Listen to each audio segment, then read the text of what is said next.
Welcome dear students. आज से हम लोग स्टार्टअप कर रहे हैं केमिस्ट्री सेक्शन और इस केमिस्ट्री में हम लोग पहले स्टार्ट करेंगे केमिस्ट्री पेपर 1 का first chapter, that is what, solid state. Solid state में जाने से पहले हमारे पास में टर्म जो आया हुआ है सॉलिड, उसके ऊपर हम लोग ध्यान देते हैं।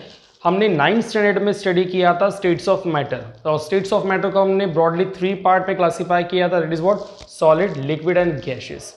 इनके कैरेक्टरिस्टिक भी हमने डिस्टिंग्विशिंग लेवल पर स्टडी किए थे। तो उनमें से सबसे पहले हम लोग सॉलिड के कैरेक्टरिस्टिक्स और प्रॉपर्टीज़ को यहाँ पर, जनरल प्रॉपर्टीज़ को यहाँ पर एक बार स्टडी कर लेते हैं। तो जनरल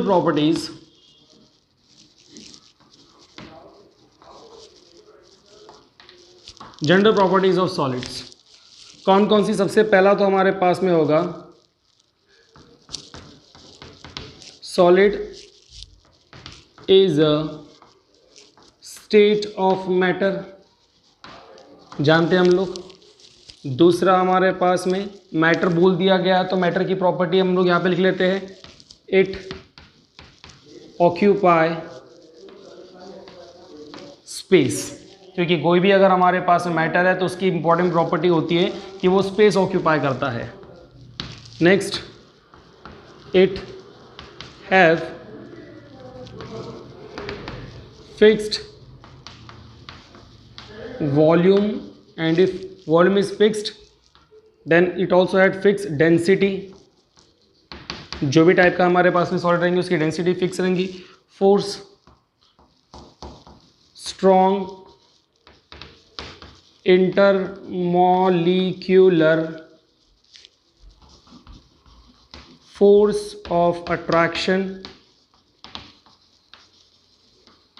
बिटवीन और अमंग्स द पार्टिकल्स, है ना। हमारे पास में ये सॉलिड कैसे होते हैं, इसके पार्टिकल्स एकदम क्लोजली एसोसिएट होते हैं, एक दूसरे से बहुत करीब रहते हैं।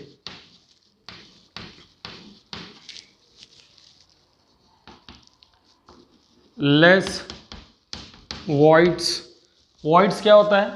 सपोज मैं यहाँ पर एक पार्टिकल बना और दूसरा पार्टिकल या तीसरा पार्टिकल या चौथा पार्टिकल या so whatever the space which is remain inside or you are seeing here, this space is nothing but the void। इसी स्पेस को हम लोग क्या कहते हैं, void कहते हैं। तो पार्टिकल बहुत एक दूसरे के करीब करीब है और इसीलिए उसमें जो गैप रहेंगे, जो उसके voids रहेंगे वो काफ़ी कम रहेंगे, राइट। ध्यान रखिए, इस void के ऊपर हमको एक लास्ट में बहुत इंपॉर्टेंट टॉपिक स्टडी करना है। 6, having high melting and boiling point। ये भी आप लोग जानते हो जनरली वो कैसे होते हैं, इनका मेल्टिंग पॉइंट और बॉइलिंग पॉइंट ये बहुत ज़्यादा हाई होता है। एंड मोस्ट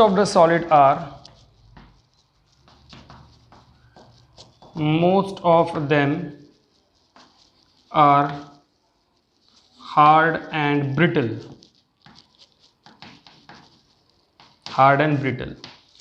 हार्ड का मतलब होता है ठोस, बहुत कड़क, जैसे कि यह हार्ड है। लेकिन ब्रिटल का मतलब होता है कच्चा, जैसे कि हमारे पास में सॉल्ट है, सोडियम क्लोराइड का अगर हम लोग एग्जाम्पल लेते हैं, वो हार्ड होता है। लेकिन अगर मेरे पास में रॉक सॉल्ट है और जब मैं इसको प्रेशर अप्लाई करता हूँ तो ये टूट जाता है, इजंट इट। तो ये हमारे पास में ना सॉलिड की कुछ जनरल प्रॉपर्टीज हो गई।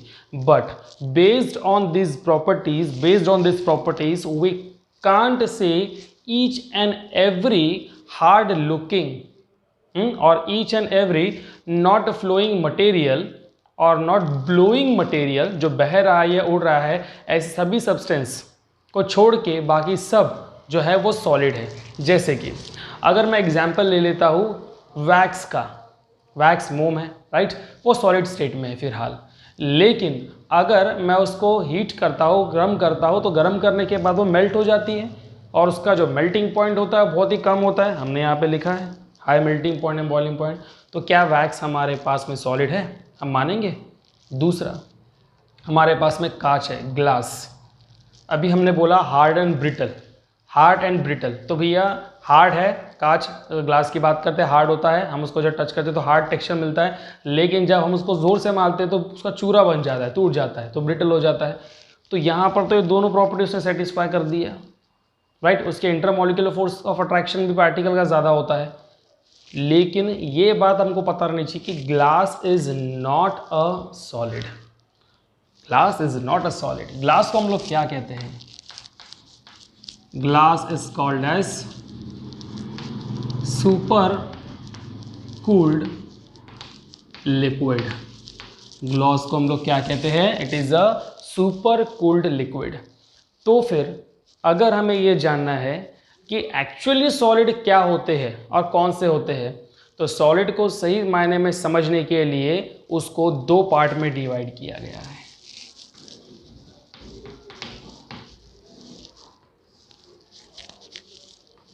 Number 1 and number 2। सबसे पहला हमारे पास में होता है क्रिस्टलाइन सॉलिड और दूसरा हमारे पास में होता है amorphous solid. Crystalline solid and what? Amorphous solid. तो चलिए ज़रा क्रिस्टलाइन सॉलिड्स और एमॉर्फस सॉलिड को तरीके से समझ लेते हैं।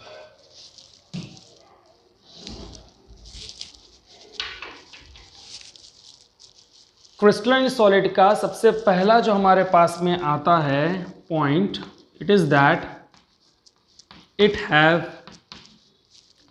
Fixed melting point and boiling point. जो हमारे पास में जितने भी टाइप के हमारे पास क्रिस्टलाइन सॉलिड है, इनका मेल्टिंग पॉइंट और बॉइलिंग पॉइंट फिक्स रहेगा। Example sodium chloride, example if you are considering any type of metal. ये ऐसे सॉलिड होते हैं जिनका मेल्टिंग पॉइंट और बॉइलिंग पॉइंट फिक्स होता है। वो उसी टेम्परेचर पे, ना कम या ज़्यादा, उसी टेम्परेचर पे मेल्ट होंगे और उसी टाइम पर क्या होंगे? बॉयल होंगे। फिक्स, या फिर हम लोग बोल सकते हैं sharp melting and boiling point. But in case of amorphous, A का मतलब होता है not, they are not showing the properties of crystalline. So, having, we can say, gradual melting point and boiling point। इनका melting point और boiling point कैसा होता है? Gradual, यानी कि किसी भी टेम्परेचर पे, जैसे टेम्परेचर हाई होता है तो धीरे धीरे वो मेल्ट होंगे और उसके बाद वो धीरे धीरे बॉयल होंगे। So they are not having sharp melting and boiling point. Next important, it have definite shape of arranged particle। जब इनके स्पेसिफिक अमाउंट ऑफ पार्टिकल एक दूसरे के साथ बिल्कुल क्लोजली एसोसिएट होते हैं तो उनका जो शेप बनता है, उनका शेप ऑलवेज फिक्स्ड होता है। जैसे हम लोग बात करते हैं डायमंड की बात कर लेंगे। अगर मैं सोडियम क्लोराइड की सबसे छोटे पार्टिकल की बात करूं तो सोडियम क्लोराइड का सबसे छोटा वाला पार्टिकल इस तरीके से एक क्यूब का फॉर्मेशन करता है। तो हर एक सोडियम क्लोराइड के सबसे छोटे पार्टिकल का जो डायमेंशन रहेगा वो क्यूब के शेप में रहेगा, राइट। तो इनका जो रहेगा डेफिनेट शेप अरेंजमेंट रहेगा पार्टिकल का एसोसिएशन के बाद, बट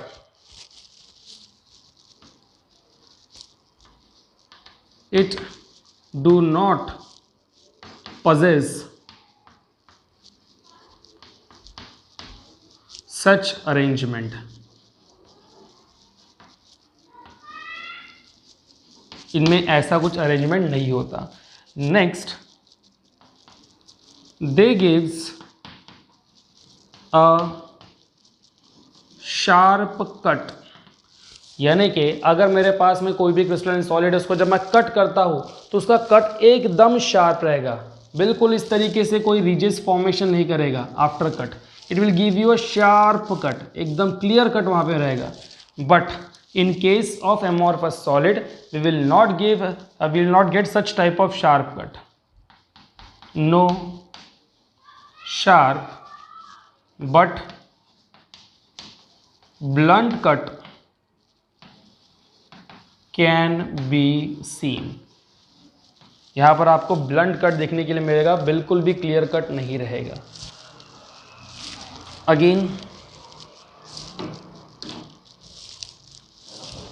एक दो और देख लेते हैं differencing point.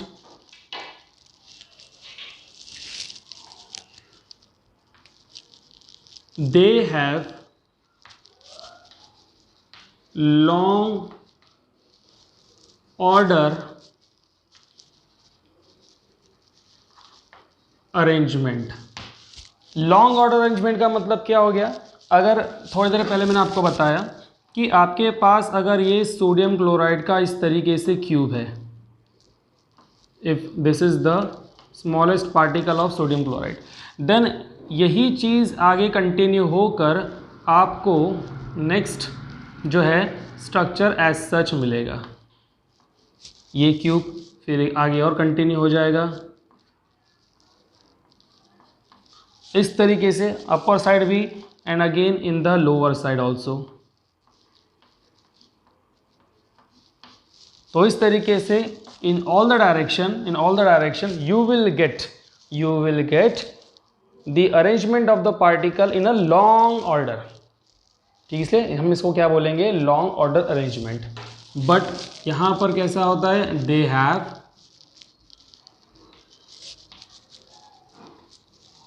short order arrangement of the particles. Next important point is that they are anisotropic। लिख लेता हूँ फिर बताता हूँ क्या होता है। and they are or these are isotropic in nature। समझ लेते हैं इसका मतलब क्या होता है। अभी भाई भी मैंने बता दिया कि जो है हमारे पास में अरेंजमेंट पार्टिकल का इस तरीके से होता है। सो कंसीडर करते हैं हमारे पास में एक सॉलिड है और एक सॉलिड का एक पार्टिकल ए है, दूसरा पार्टिकल बी है, फिर ए है, फिर बी है, फिर ए है, फिर बी है, राइट। बिल्कुल इसके नीचे वही arrangement A B A B A B. So ये सॉलिड के पार्टिकल का अरेंजमेंट है हमारे पास।